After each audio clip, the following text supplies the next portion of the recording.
I get asked a lot what are the best cheap Pokemon booster boxes to buy right now, so in this video I will tell you what booster boxes would I buy if I had 100, 300, 500, 1000, 5000 and $10,000. Let's find out. By the way guys, I will be doing a new giveaway when I hit 500 subscribers. I will be giving away this Chilling Reign booster box valued in more than $220 right now in honor of my video What is the next Evolving Skies. All you have to do to enter this giveaway is to be subscribed to the channel with the notifications on, leave a like in the video and leave a comment down below. I will reply to the winner's comment with instructions to send him the box. Starting up with the $100 budget, the options are a bit limited but crystal clear. We can go to the Sword and Shield era with that budget, so we will have to keep our options in the Scarlet and Violet series. The best option by far is Paldea Evolved, but it is getting quite expensive and might be a little over budget if you have exactly $100, so let's explore the other options you have. By the way, in this video I will be talking about booster boxes, and if you fall in between one of these budgets, feel free to combine them as you like. I would personally stay away from Scarlet and Violet Base and Obsidian Flames. The chase cards are not great, they were reprinted to oblivion, and for the same price we can buy great sets. I recommend going for Paradox Rift, Temporal Forces or Twilight Masquerade. I think all three are solid sets, but I can see Twilight Masquerade performing better than the other two, since the main chase card is really strong with the Greninja Special Illustration rare. We're moving on to the $300 budget. Here our options get wider since we have a decent budget to buy some Sword and Shield sets too, and that is exactly what I would do. Instead of buying 3 booster boxes from the sets we discussed before, which would be perfectly great, don't get me wrong, but in this case I would prefer to diversify into both eras, buying 1 booster box of each. A perfect example of this would be a Chilling Reign and a Paradox Rift booster box. Since you can get the later one in a lot of places for $80 to $90, I'm pretty sure you can make that fit the budget. Another great option would be Lost Origin or Silver Tempest plus Paldea Evolved. You can play a bit around this, I think you get the idea. Sword and Shield booster boxes are more expensive, but they are all out of print and really solid sets, so you won't regret buying these even if they are 2 times the retail price right now. Let's move to the $500 budget, where things start to get interesting. This is an interesting price range because you can buy some of the Sun and Moon booster boxes, although I would stay out of there for now. Most of the sets here are worse than Sword and Shield, and the best ones are still far from the budget we have. You basically have 3 options here. The first one is to buy 2 high-end sets from Sword and Shield, so combine however you want between Lost Origin, Fusion Strike and Chilling Reign. You can buy 2 of the same sets if you feel like one of them is better than the others, but I would recommend diversifying a bit and buying 2 different sets.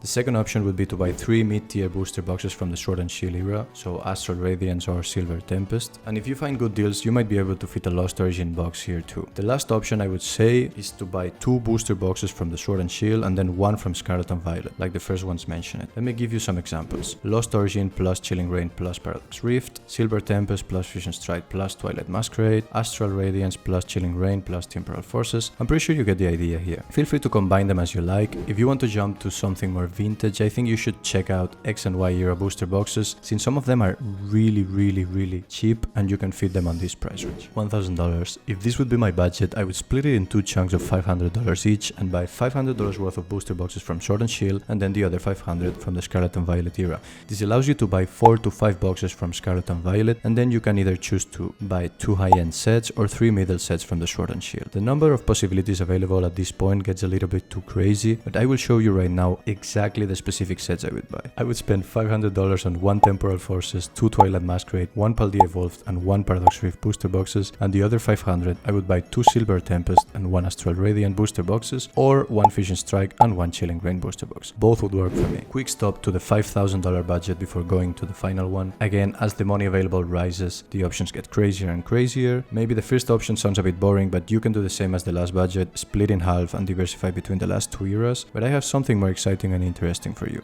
Here, I would split the budget in 3 parts. 2 parts of $2,000, where I would proceed to do the same explain as the last one, so investing $2,000 in Sword and Shield and $2,000 in Scarlet and Violet. I will let you choose the sets at these points to not repeat myself. And then for the last $1,000, I challenge you to find 1 good Sun and Moon era booster box and 1 budget one from the X and Y era. This will make a part of your portfolio more vintage, and you will be more diversified in case the modern sets tank for a bit in some time frames in the future. My example to do this would be an Unbroken Bones or Unified Minds booster box if you can find one a bit cheaper, plus a Fates Collide booster box. This combination might exceed some dollars from the $1,000 range, but you can take a bit of the other 2 to fit them in. For the final budget, the $10,000 Pokemon investment. We have a lot of options here, as you know, since we're talking about a large amount of capital. I think the percentage of the last budget were where I would like to be if I created a brand new portfolio with this budget.